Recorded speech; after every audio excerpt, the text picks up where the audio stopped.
Imagine a car so pure, so mechanically honest, that even after 50 years it still feels alive, still feels like it wants to run the moment you turn the key. Imagine a machine that didn't rely on computers, sensors, or driving modes, but on the driver's heartbeat, reflexes, and courage.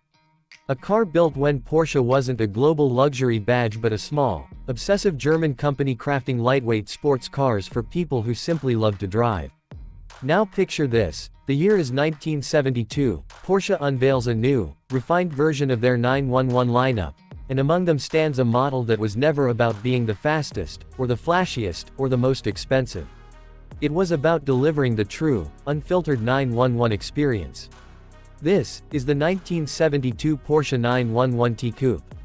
For the next 2 minutes, I want you to imagine yourself behind the wheel. You pull the slender door handle and the light, thin door swings open, a reminder that this was built in an era before weight mattered only for marketing. You drop into the upright seat, surrounded by simple gauges, thin steering wheel, and that iconic 5-dial layout staring you down like a pilot's cockpit. No giant touchscreens, no buttons on the steering wheel. Just you and the machine. You twist the key, on the left side, because Porsche believed the driver should be able to start the car while shifting into gear for faster Le Mans launches, and the 2.4-liter flat six awakens. Not with a whisper, not with a muted growl, but with a raw, air-cooled mechanical symphony. You feel the vibrations through the seat. You hear the cooling fan roar behind you. There's nothing isolating you from the engine. You are connected. You are part of the machine. You release the clutch and the 911T starts rolling, light on its feet, eager, almost playful. Then you enter your first corner. This is where every legend about classic 911 handling wakes up. The engine is hanging behind the rear axle, and the car feels like it's balancing on its tiptoes. You steer, you breathe, and the car dances through the bend with a precision that feels like magic. For 2 minutes, imagine that feeling. Because that feeling is what made the 1972 Porsche 911T not just a car, but a chapter in sports car history. Welcome back to CarOg 765. If you love classic cars, automotive history, and the world's most iconic machines, don't forget to subscribe and support the channel.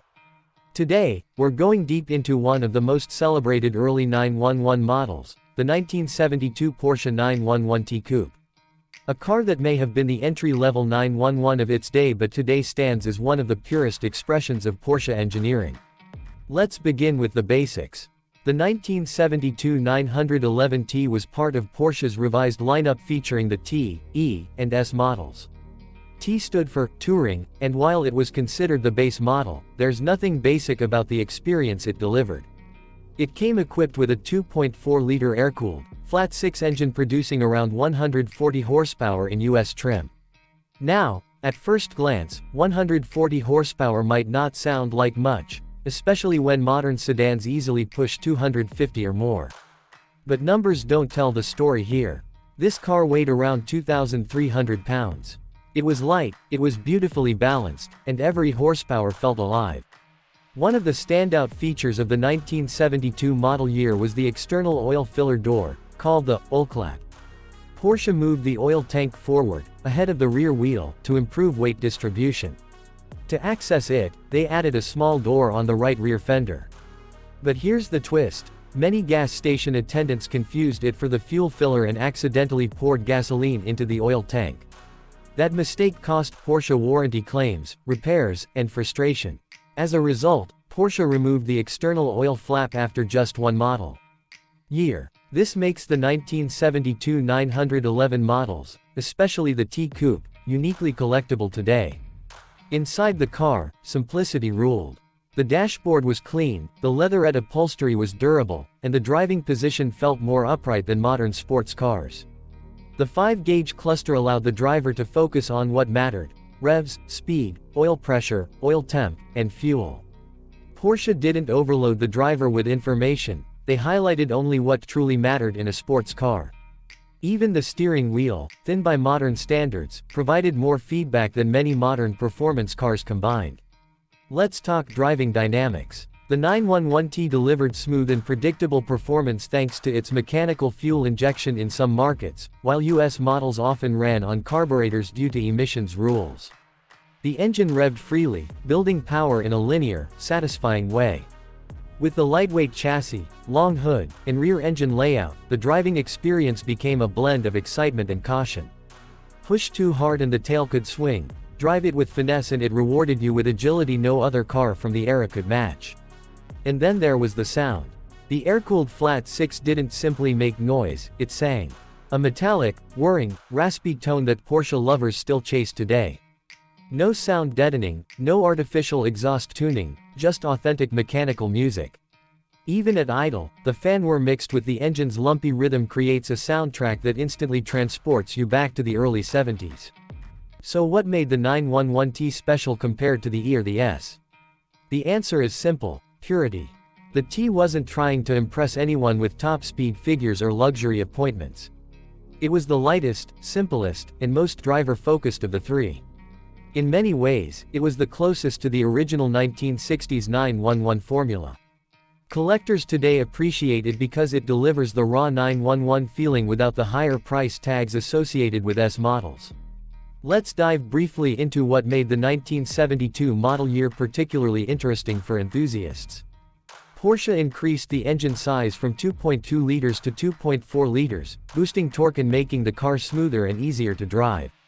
They paired it with the new 915 manual gearbox, which offered stronger construction and better ratios for spirited driving. The combination transformed the 911 into a more mature machine without sacrificing its lightweight identity. One more interesting detail: the 1972 911 T Coupe is often regarded as one of the most balanced early 911s. The relocation of the oil tank, even though it caused confusion, genuinely improved handling. Enthusiasts often say the 72 cars feel more stable, more predictable, and more refined through fast corners. It was Porsche engineering at its finest. From the outside, the 1972 Porsche 911T had all the elegance of the classic 911 silhouette: the long hood, the upright headlights, the smooth front fenders you can see from the driver's seat, and the clean rear without a spoiler. The bumpers were slim, the chrome trim was bright, and the entire car looked like a precision instrument sculpted for speed. There's something timeless about the pre-impact bumper era of Porsche, before the big rubber bumpers arrived in 1974. Today, the 1972 911 T Coupe has become a highly collectible classic. Its unique one-year-only features, lightweight construction, mechanical charm, and connection to the early Porsche era make it a favorite among enthusiasts and collectors alike. Many owners describe it as a car that teaches you how to drive. It doesn't hide your mistakes, it reveals them. It doesn't rely on electronics, it relies on you. And that's what makes it unforgettable. If you ever get the chance to drive one, you'll immediately understand why people still talk about these cars with so much passion. You feel every bump, every gear change, every shift in weight. The car doesn't feel old, it feels alive. It feels mechanical in a way modern cars simply don't. And that brings us to the end of this deep dive into the 1972 Porsche 911 T Coupe. A machine that wasn't the fastest on paper but remains one of the most soulful cars Porsche ever built. If you enjoyed this story, make sure to subscribe to CarOg 765 for more legendary classics, rare automotive gems, and deep dive histories. Thank you for watching, and I'll see you in the next video.